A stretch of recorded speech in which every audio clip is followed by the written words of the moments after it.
Welcome दोस्तों। मिर्गी के दौरों को ठीक करने वाली दवाएं कौन कौन सी होती हैं, डॉक्टर कब कौन सी दवा का उपयोग करता है, मिर्गी दौरे होने के कारण क्या होते हैं, इनमें किस प्रकार के सिम्टम्स अपीयर होते हैं, उनकी संपूर्ण जानकारी इस वीडियो में आपको मिलने वाली है। तो यहाँ पे सबसे पहले बात करेंगे व्हाट इज एपिलेप्सी, यानी मिर्गी होता क्या है।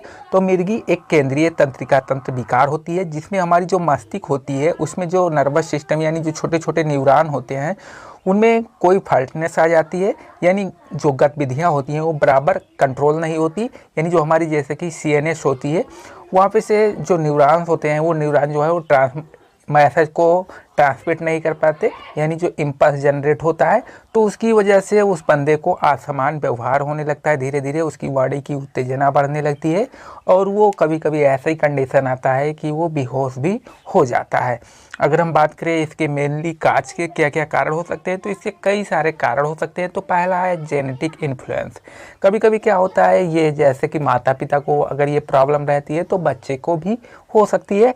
हेड इंजरी, अगर किसी वजह से एक्सीडेंट की वजह से या किसी भी प्रकार से उसके हेड में अगर चोट लग गई हो पहले कभी तो उसकी वजह से ये प्रॉब्लम हो सकती है। ब्रेन कंडीशन, कभी कभी क्या होता है कोई बंदा ऐसा होता है कि उसमें उसकी ब्रेन जो होती है वो प्रॉपर वर्क नहीं करती, तब ये प्रॉब्लम हो सकती है।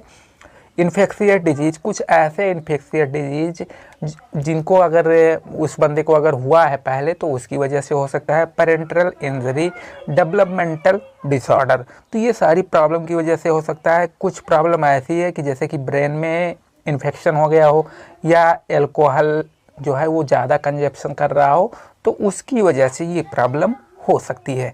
अगर बात करें हम इसके सिम्टम्स, क्या क्या सिम्टम्स अपीयर हो सकते हैं, तो इसमें उस बंदे को चिड़चिड़ापन का स्वभाव होना, तनाव जैसा महसूस होना, शरीर थकान का आभास होना, दौरा पड़ने पर शरीर का संतुलन खो जाना, अचानक चक्कर आकर ज़मीन पर गिर जाना, कमजोरी होना, मांसपेशियों में खिंचाव होना, आँखों के ऊपर जो है चारों तरफ जो आँखें होंगी उनके चारों तरफ छोटी छोटी क्या होता है कभी कभी सूजन जैसी आ जाती है, सुनने में परेशानी होना, स्वाद लेने में दिक्कत होना। तो ये कुछ सिम्टम जो है वो मिर्गी के दौरे में अपीयर होते हैं। अगर हम बात करें ट्रीटमेंट की तो इसकी कई प्रकार से ट्रीटमेंट की जाती है जिसमें एंटी एपिलेप्टिक कैटेगरी की मेडिसिन दी जाती है, बेगस तंत्रिका तंत्र उत्तेजक की मेडिसिन या केटोजेनिक आहार होते हैं, मस्तिष्क की सर्जरी की जाती है या मिर्गी की कुछ स्पेशल दवाइयाँ होती हैं जो कि एंटी एपिलेप्टिक्स कैटेगरी की मेडिसिन आती है। तो हम बात करेंगे इसमें सबसे पहले मेडिसिन है वो है फेनिटोइन। फेनिटोइन जो कि एंटी एपिलेप्टिक्स मेडिकेशन है जो कि मिर्गी के दौरे को नियंत्रित करने के लिए दिया जाता है। ये आपको टेबलेट हुआ, सिरप हुआ और इंजेक्शन तीनों फॉर्म में आपको मिल जाएगी। ये उस कंडीशन पे यूज की जाती है जब किसी को सीजर रहता है यानी दौरे पड़ने लगते हैं।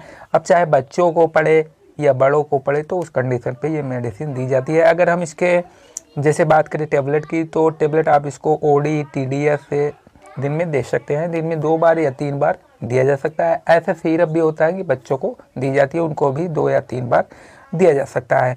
और ये मेडिसिन आप खाना खाने से पहले भी खा सकते हैं और खाना खाने के बाद भी खा सकते हैं। तो ये डॉक्टर की पहली पसंद की मेडिसिन होती है। नेक्स्ट मेडिसिन की बात करें तो वो है क्लोबाजाम जो कि बेंजोडिज़ेपाइन मेडिकेशन है, ग्रुप की मेडिकेशन है। ये यूज की जाती है सीजर्स में और सीवियर एंजाइटी, यानी जब कोई काफ़ी ज़्यादा अवसाद होता है यानी काफ़ी ज़्यादा टेंशन होती है तब उस कंडीशन पे भी इस मेडिसिन का उपयोग किया जाता है। ये मेडिसिन आप ले सकते हैं खाना खाने से पहले या खाना खाने के बाद भी ले सकते हैं, लेकिन छोटे बच्चे जैसे 2 साल से नीचे के बच्चों में ये मेडिसिन नहीं दी जाती है। ये डॉक्टर के द्वारा प्रिस्क्रिप्शन बेस्ड मेडिसिन है। नेक्स्ट मेडिसिन की बात करें तो वो है लोराज़ेपाम। लोराज़ेपाम अगर इसके हम ग्रुप की बात करें तो ये भी बेंजोडाइज़ेपिन क्लास की मेडिकेशन है।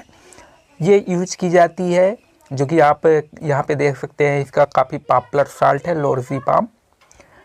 एनेक्सिटी हुआ, किसी प्रकार का चिंता हुआ या एनेक्सिटी डिसऑर्डर हुआ या सीजर्स आ रहा है या इंसोम्निया की शिकायत यानी उसको प्रॉपर नींद नहीं आ रही हो तो उसकी वजह से अगर सीजर हो रहे हो तो उस कंडीशन पे डॉक्टर के द्वारा ये मेडिकेशन जो है वो प्रिस्क्राइब की जाती है क्योंकि ये NRX कैटेगरी की मेडिसिन है यानी नारकोटिक कैटेगरी।